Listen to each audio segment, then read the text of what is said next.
sabana. Are you ready? Kicau, kicau, kicau mania.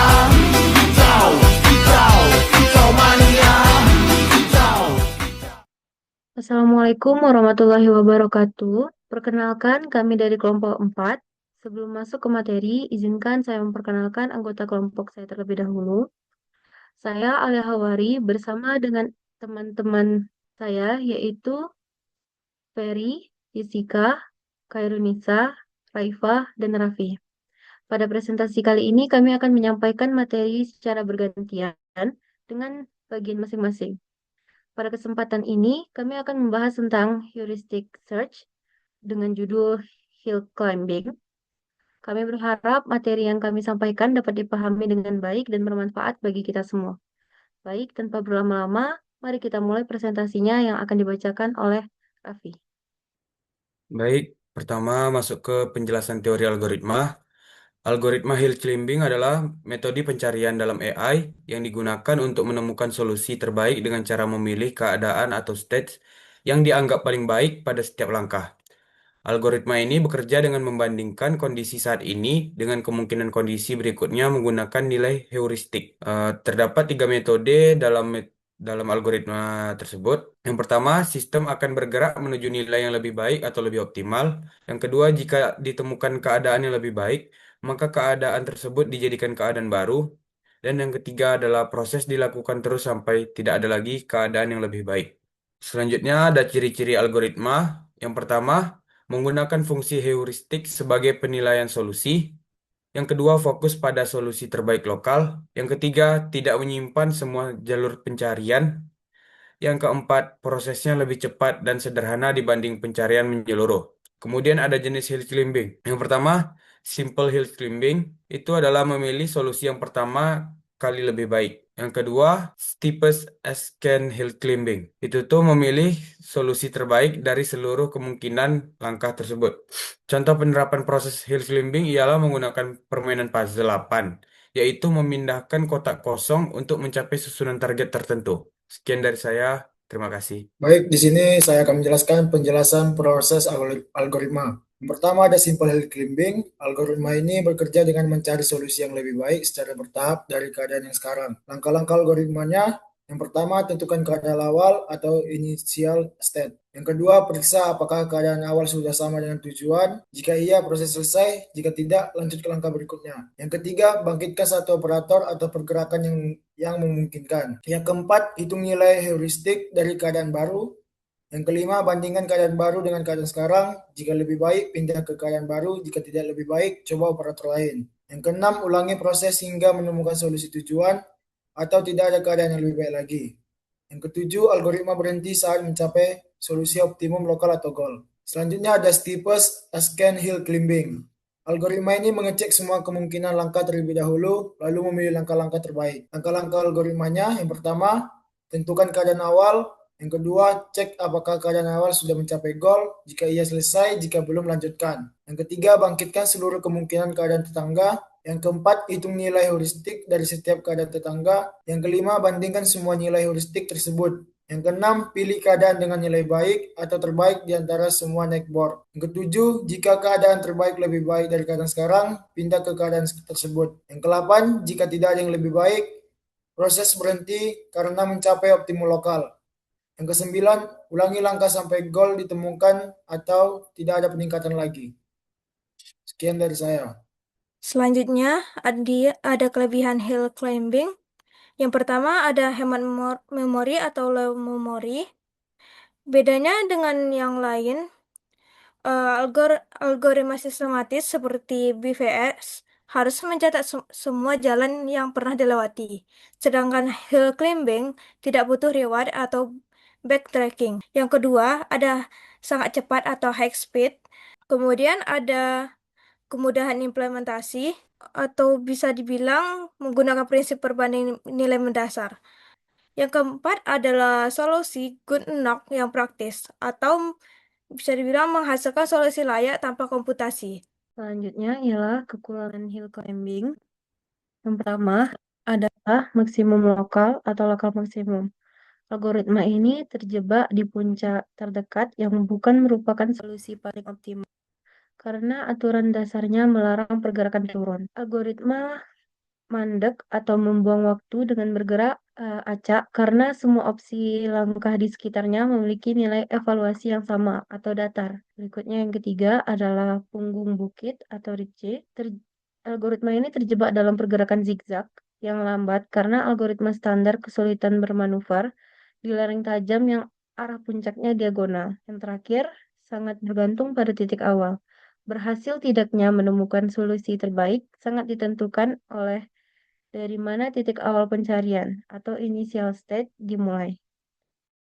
Baiklah, di sini saya akan menjelaskan contoh soal dari simple hill climbing.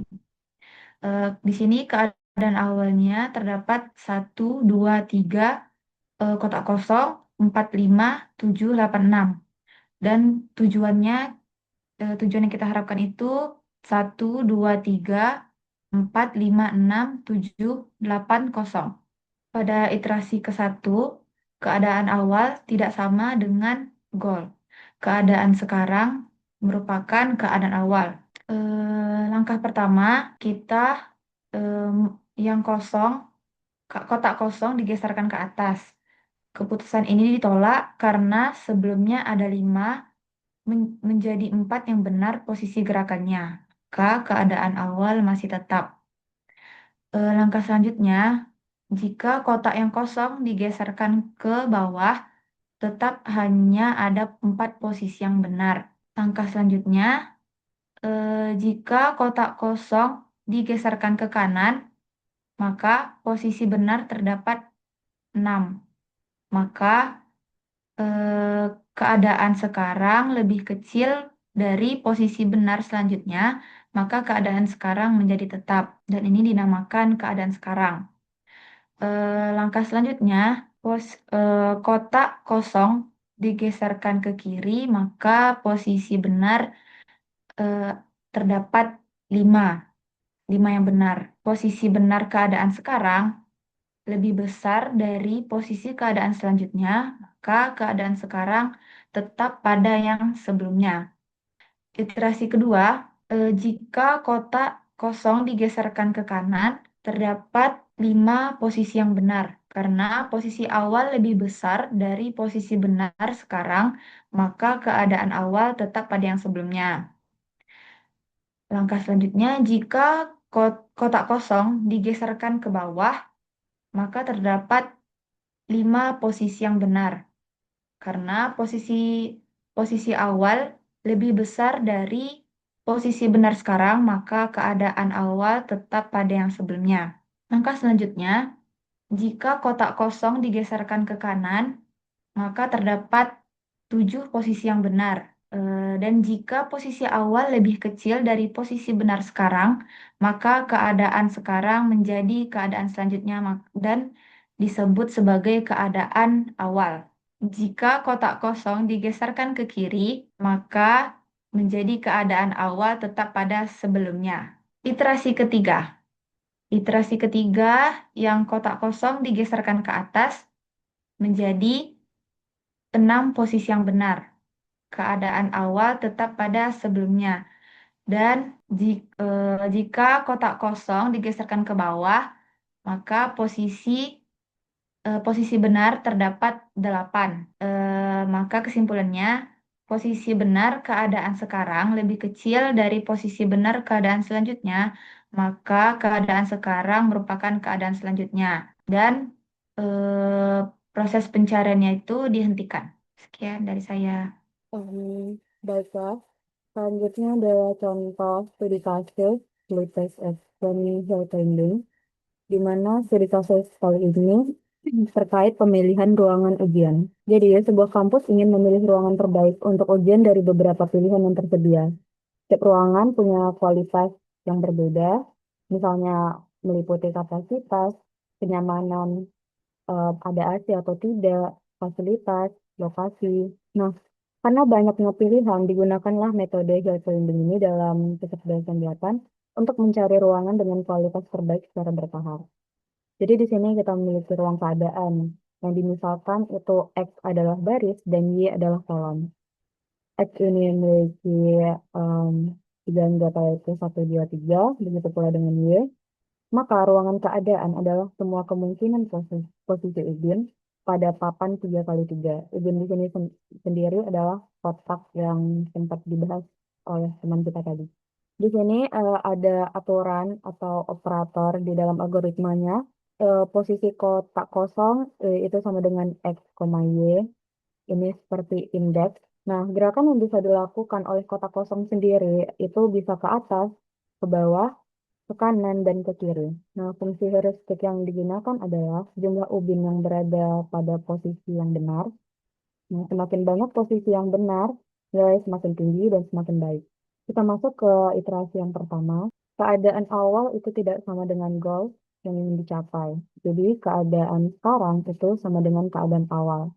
Di sini kita memiliki kotak berukuran 3x3, di mana pada kotak 1,1 atau indeks 1,1 itu ada 1, dan seterusnya. Di sini ada keadaan awal yang posisinya itu 0 ada di indeks 3,2. Nah, untuk goalnya itu kotak kosong perlu kita tempatkan di indeks 3,3. Jadi keadaan awal ini sudah sama atau belum sesuai dengan goals yang ingin dicapai. Eh, Pada keadaan sekarang atau keadaan awal itu posisi yang benar berjumlah 7. Posisi benar di sini adalah angka-angka yang sesuai dengan kotaknya. Kita memiliki 1, 2, 3, 4, 5, 6, dan 7. Yang mana 8 ini belum sesuai dengan kotak seharusnya.